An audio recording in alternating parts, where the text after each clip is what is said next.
All right, everybody, welcome into episode 279 of the Leaning Into Leadership podcast. If you've ever worked with someone who wants to improve, but just can't seem to break through, or maybe you've worked with someone who resists feedback altogether. If so, you know the frustration that comes with trying to move people forward when there's something deeper that is holding them back. The truth is, most of the time, it's not a skill issue. It's usually a belief issue. And when belief is the barrier, no amount of strategy, system, or checklists is going to fix it. That's why I'm super excited about today's conversation. Now, before we jump in, I want to connect this idea to something that I see in schools all the time. When students struggle academically, we often assume that they just need more instruction, more time, or more intervention. But just like with adults, there are often deeper barriers at play, and schools don't always have the capacity to meet those needs effectively. That's where partners like Hey Tutor, today's episode sponsor, come in. Hey Tutor partners with schools to provide high-dosage tutoring in math and English language arts, and they do it both in person and online with trained tutors who integrate directly into your system. Now, their approach is built around what actually works: targeted, consistent support, real-time progress monitoring, and alignment with your instructional goals. So instead of adding more to your team's plate, you're building a system that supports both your students and your teachers. If you're looking to create real academic impact without overwhelming your staff, Hey Tutor is a partner worth exploring. Check them out at heytutor.com or go down into the show notes and hit the link. That'll let them know you heard about them here on the Leaning Into Leadership podcast. All right, let's get into this conversation. Today, I am joined by Jo Lein, leadership coach, educator, and author of the brand new book, Burn the Script: How Great Coaches Disrupt Mindsets and Transform Practice. This conversation, this is one of those episodes that challenges the way you think, because Jo pushes beyond strategies and into something much deeper: the beliefs that drive our behavior, the patterns that keep people stuck, and the role we play as leaders in helping others and ourselves break through. In this conversation, we're going to talk about why people are not uncoachable. They're often just stuck in protective patterns. We'll talk about how mindset, not skill, is often the real barrier to growth, what it actually takes to disrupt thinking and create meaningful change, and how leaders can build environments where people feel safe enough to burn the script. If you've ever found yourself frustrated with someone who just isn't growing, or wondering how to move your team from compliance to real ownership, this episode's going to give you a whole lot to think about it. Let's get to it with Jo Lein. I'll see you on the other side. Folks, welcome back into the show. Jo Lein is my guest on the show today. Jo, welcome into Leaning Into Leadership. Thank you for having me. Absolutely. I've been looking forward to this conversation for a while. We'll get to burn the script here in just a little bit, the new book that you have coming out. But what I'm really excited about with this conversation is just coach to coach having conversation about helping individuals grow, and sometimes even helping those individuals who don't necessarily think they can or want to grow. So I think that'll be a lot of fun for us to get into today in this conversation. Before we do, though, Jo, tell my listeners, my viewers on YouTube, just a little bit about you, so they kind of have an idea of where you're coming. Sure. Yeah. This part actually makes me squirm a little, and it's something I've been really, really practicing myself as a person who believes very much in the art of practice. I am choosing to release myself of certain labels. As I wrote Burn the Script, one of the big things that I concluded was that a lot of folks, especially those in power, especially those with doctorates, especially those who have built their reputation on credibility, have a really hard time unlearning. And so I had to kind of strip down to like, okay, what do I actually do? And so the work that I do, I've helped hundreds of educators and systems leaders do a lot of things: build new skills, think more clearly, and if I'm really lucky, confront beliefs that shape their decisions. And that's what I wrote about in the book. So a title really doesn't capture a lot of that, except for the title of coach. And that is a label that I will never strip, because that is a posture that I just work through life with, and I practice it every day. I think that's a great way to introduce yourself. And that's also a great mindset just to have about who you are in terms of that work persona, the one that is pouring into people on a regular basis. Something that I would like to maybe jump into, and you referenced this just a touch, but I'd love to maybe have you go a little bit deeper. We're going to talk about the book at a point in time, but in the book, you open with a story in the introduction that it was kind of that almost like glass shattering moment, or that moment where you started to think differently about coaching. And I think so many of our listeners, of our viewers on YouTube, are in either formally or informally a role where they are coaching the people that they work with, whether that's their direct reports or people that they supervise in a school or something like that. So let's let's begin there with that moment for you when you started to think a little bit differently about coaching. Yeah, coaching has been a real big evolution for me. I think it's pretty clear what it looks like to build technical skills with people. We know that pretty clearly, that you name a skill and you practice the skill. It's just like classroom-based teaching. But what stood out to me is, in my journey of now coaching educators for over 15 years, was a situation many, many years ago now, where I was working with a first year teacher in an urban high school. And the teacher deeply, deeply loved her children, deeply loved her children. And that love that she had for her children showed up in a lot of lax approach towards classroom management. She wanted to be their emotional support, their person that they could go to, but the classroom really lacked structure, and as a result, kids really didn't learn as much as they really needed to in her classroom. And so I knew it was a mindset. I knew it was, because it was obvious in the ways that she responded to feedback. She just sloughed off my feedback around the transitions or her voice or the directions or her reinforcement. She just slough it off every time. And she'd take other types of feedback, but not that. And so I took a risk, and I decided to challenge her thinking directly. And I did it in a way that was probably not the most tactful. It was not, in retrospect, it actually was really not the right approach. But I talked to her about how our kids are in life or death situations. And let's just imagine a life or death situation. We're taking our kids on a field trip. They get to a curb. We're not going to half-ass our instructions to tell them to stop and look both ways, right? And right now, our kids are in life or death situations in their schools. If they get an education, they get a life. And if they don't, we know what the alternative looks like. And she was really frustrated with me because I basically implied that she was killing her children. She didn't talk to me for a couple of days. And she came back with a new type of energy when I came back to her classroom. I mean, it was not perfect, but it was a different place. And it was because I was able to challenge directly some of the ways in which she was thinking about her role and the type of work that she needed to do in this context with these children. And I've drawn the conclusion over the years that my job as a coach is not to make you be a certain person. My job is to help you be the best version of you that your context requires. And sometimes your context doesn't match who you are. And we all know that, those experiences. But I think that was the moment for me.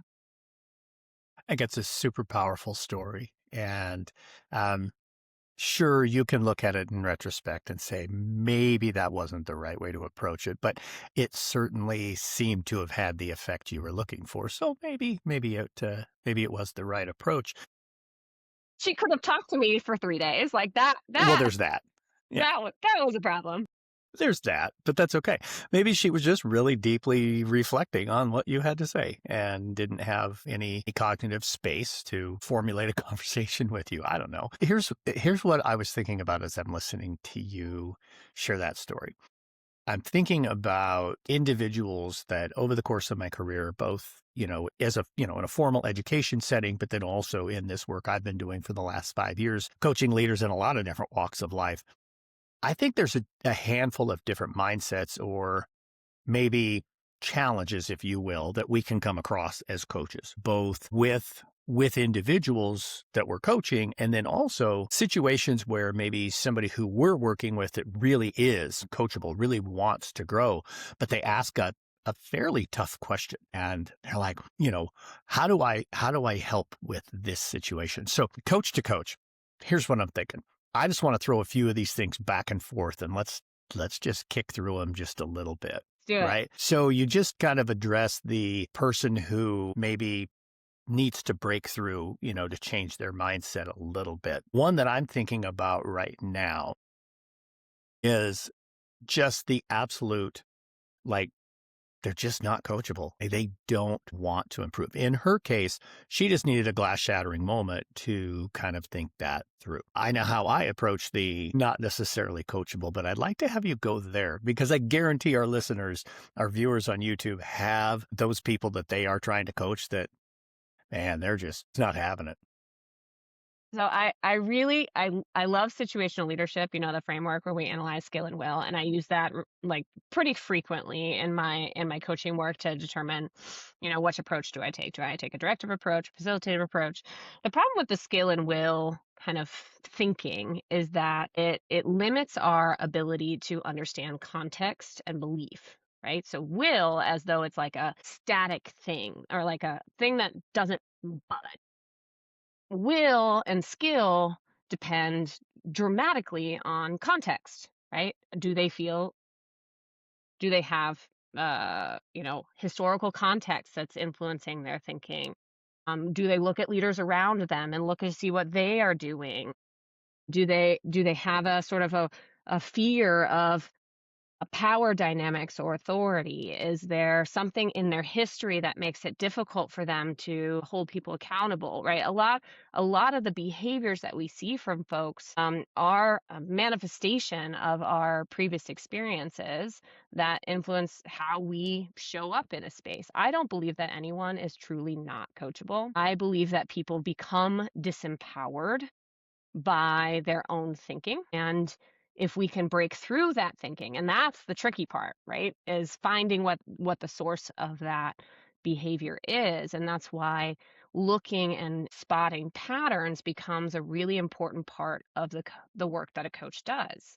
Because I might be like a absolute joy and contribute and challenge in my own small team, but then when I get into group spaces, I'm silent. Why? My behavior changes depending on the context that I'm in. It's not that I am not coachable or not effective in those group spaces. I just have something going on in my brain that makes it difficult for me to engage there. And most of the time, it's related to how I feel about power. But as I've thought about that a lot.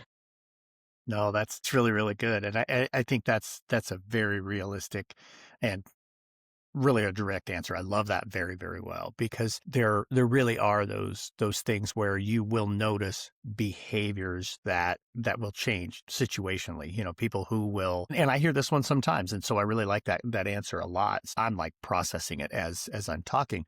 Several times I have heard boy, when I have a one-on-one conversation with this person, everything is just great. And then we get into, a PLC meeting or we get into a large group meeting and they are a completely different person, Mm. and sometimes leaders take that personally, but what you're saying is it's not necessarily on them.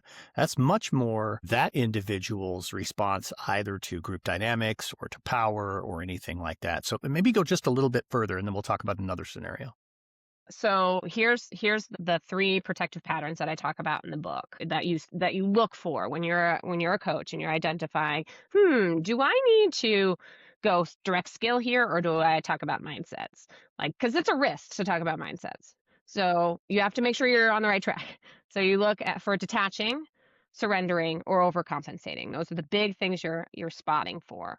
And once you've identified that there's some sort of mindset, you filter it through a couple of lenses, which I talk about it in the book. But one of the things that's most important is to get to kind of root cause analysis. And I divide it into three different categories. People's distorted thinking about connection, power, so distorted thinking about hierarchy or power dynamics, or circumstance, which is distorted thinking about change. And those lenses influence how people show up. So if I show up into that PLC meeting and I absolutely disengage, it might be because I don't believe this will go anywhere and it will not impact students. And so therefore, I'm going to sit and do absolutely nothing because I don't believe in the change that will come from here. Or there's someone in this room that I really dislike.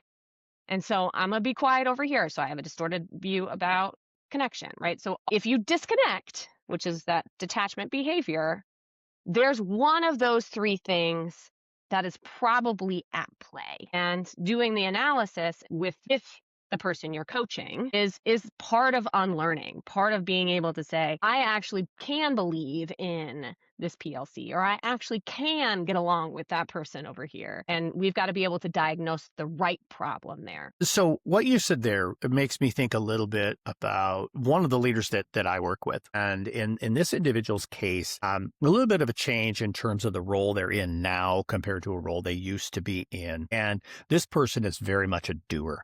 This is the person who's just going to show up and go, go, go, go, go. And I've told this individual that sometimes that feels really, really good. We feel like we're checking off all these boxes, and that means we're being effective because we're doing so much. But in many, many ways, that individual is not leading. And we've talked quite often about slowing down, about getting up on the balcony a little bit and remembering that his role is much more to lead than it is to just jump in, firefight. But hearing you talk about that does make me kind of think a little bit about where his mindset is in terms of maybe being resistant to change. I think he knows he needs to change. He knows to be effective in that role, that changing will really ultimately allow him and his school to be more successful. But he can't seem to find a way to overcome that. So workshop me a little bit here in a Ready. situation there. Like, I mean, we've talked about a whole lot of different situations. I haven't yet gone to the life or death. Maybe that's where I need to go next. But let's, talk that through with me a little bit. Sure. How Yeah. when he knows he needs to change and yet he's not. I'm sure you come across that. I've come across it. I have some approaches, but I'd I love to got two hear. people right now who are doing the same thing. Yeah, well, let's talk it through. Yeah. So obviously you've identified overcompensation behavior. So the first question we always ask is like, what is that behavior protecting? And for that person, we kind of trace it back to skill, identity, or values. So like for that person, they might not yet have the skill to figure out how to prioritize their actions, how to manage all of the tasks, how to do it, right? He might not have the skill, in which case that's a pretty obvious fix, right?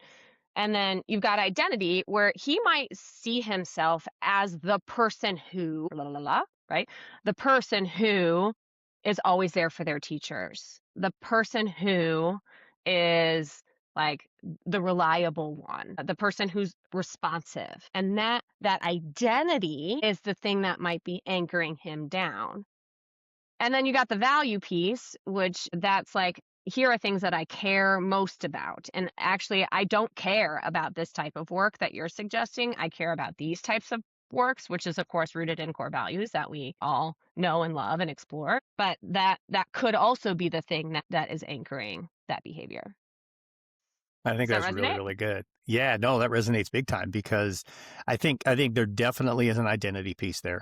But I also think that, yeah, you've definitely hit some pieces there for me to really think about it. And honestly, just some ways that I can approach and ask some really good questions of him next time he and I are together, which will be fairly soon. So man, we could just keep picking apart leadership situations here, but where I'd like to go now maybe is, and you've hit on it a few times here, but let's talk a little bit more about kind of the genesis of the book. We'll get a little bit more into really what the content and the goal is of the book, but I'm always curious when I get the opportunity to sit and talk with an author, as an author myself, as a publisher myself. I'm just always curious, like, what was it that made you say, I want to write this book? Okay, so there's a couple of things. One is I have coached like almost 300 educators in my time as a coach, and not a lot of them are around anymore. And when I trace back like all of those people that cared deeply about the mission, cared deeply about kids, cared deeply about systems, they walked away because of things that were blocking them that that we could not figure out how to deal with, right? And we have systems issues all day. And I will say very I don't know if I'm allowed to swear on this, but I'm gonna say it. We built our systems. We built our entire system on shitty beliefs. And we still do. Like, let's say we have the belief that like our students are empty vessels and we are here to fill them. Well, then, of course, then we design our entire system around that belief. That means that people are lecturing at children all the time. That means that the goal becomes completion and not mastery. And now we're reinforcing the no critical thinking because of a core belief around what our kids come in with. If we come in with this new belief that our kids are competent sense makers, if we just believe that, if we just believe that, can you imagine what our system would do? Can you imagine what it would look like if we just like snapped our finger and we just believed in everyone? Like, what would that do to people? That'd be amazing. Yeah. And so I believe that this work is the work of effective education, period. Any type of learning. Yeah. I think that's, man, that just goes like right up my heart. And I think, man, you're just absolutely spot on right there. The system itself, for years, I was a public educator for 26 years. I've been around public education for 31 years now. It's pretty easy to identify not cracks, not fissures, massive chasms in the foundation of our system. And you hit on a couple right there that I think are really, really important, that we tend to, and whether this is because of the adults in the system, because of the legislation that has driven so many, I mean, we can go back to No Child Left Behind, all of this kind of stuff, right? Yeah. Lots But of influences. well, yeah, absolutely. And it's things that have pushed for completion and not mastery, things that have forced us to think first and foremost about the outcome of an exam and not, back to your life and death story, about improving the quality of life of the human beings that are in our classrooms each and every day. And for me, as an educator, that to me is what it's really all about, is ultimately how do we help an individual who maybe this is where without our support, they could be in life, and with our support, hey, they could be here a little bit higher, or they have an opportunity to earn a better living, or, break the cycle of poverty. I mean, whatever it might be. How do we then lean into, as you said it, this is the work, coaching and pushing those educators through a system that has these. They're lies. Like, they're straight out lies. Our systems are downstream of belief. And whether we like it or not, when we interact with a person, any person, we already have beliefs about that person and what the outcome might be. Like, even this morning, I was interacting with, I hate approaching a group of middle school boys that I don't know. I hate it. Because, if I have relationships with kids, like I can run in there and be like, like a buzzard, like, spread children, but when I don't have relationships with children, my belief about what they might do is influencing my choice. Right. So if I think that they're just going to cuss me out, I might have a different tone or a different approach than if I think that they'll just spread like buzzards. And whether I like it or not, that is unconscious to me unless I slow my thinking down about what I want to believe about these students. Right? You can choose belief. You can choose that. And if I want to believe that these students will respond effectively to me, then I will approach that differently. And that's hard when there's so much at stake, there's so much risk, and we get scared and paralyzed. So we just follow the script that someone else told us. We just follow that script because if we just keep on that, then somehow I'll be safe. from risk or harm or rocking the boat or making someone upset, right? Just follow whatever the script is. And then we end up having a group of educators who behave in the same way that our kids do, which is just comply. We will never improve our systems ever if we just comply. Hence the title of the book, Burn Yeah, the Script. hence the title. Burn the Script, which I think is, and folks, just for some full disclosure, I've had the opportunity to pre-read the book. It is fantastic. It really, truly is. And it challenges so many of our traditionally held beliefs. It just pushes us to think a little bit differently, not just with the people that we're charged with supporting or coaching or growing, but most importantly, rethinking and challenging our own beliefs, being willing to take a step back. You just shared that example with with a group of middle school boys that, man, how will this, if I just follow the script, I can stay safe. I've got one more question before I get to our final question here. And I want to push into what you just said there. For leaders, no, let me take a step back. For anyone working in a school, to be able to be comfortable with, to be confident, to know that there's no reprisal for burning the script, leaders have to create that environment. So, I mean, obviously, you've been in several leadership roles. You work with leaders all the time. Let's push into that. What are some things leaders can do to create that environment, that culture, that atmosphere where the adults in their building, the setters of the culture, have the confidence they need to actually burn the script? That's a really good question. I think the first thing that comes to my mind is be willing to praise different things. So we can praise behavior that we want to see, but we also want to praise good judgment, strong thinking, good beliefs. What we reinforce gets replicated. And so if we can give feedback to teachers about their thoughtful adjustment of a scripted curriculum, right? I'm not talking about like literally burning the script. Like, please follow the curriculum. Please follow the curriculum, but have good judgment with it. Let's praise that. And that's the type of thinking that pushes leaders to create more leaders, to give people the tools and access to the type of thinking that effective leaders need, which is reasoning and pattern recognition and naming problems clearly. Like all of those things that we teach leaders to do, teachers need to do, kids need to do, because that's what empowers people to take action. Absolutely. I love that so very much. Man, Jo, our time has just absolutely flown by as we've dug into this conversation. We could probably go another hour on this topic, but we're at that point in the show. I'm going to ask you the same question I ask everybody here on the show. It's the Leaning into Leadership podcast. So, Jo, how are you leaning into leadership right now? I'm practicing. You knew this is probably going to be my answer. I'm just practicing. And actually, like, if we have that approach towards ourselves and don't take ourselves too seriously and really believe that every single moment is an opportunity to practice, like it's less scary. We can make mistakes. We can learn quickly.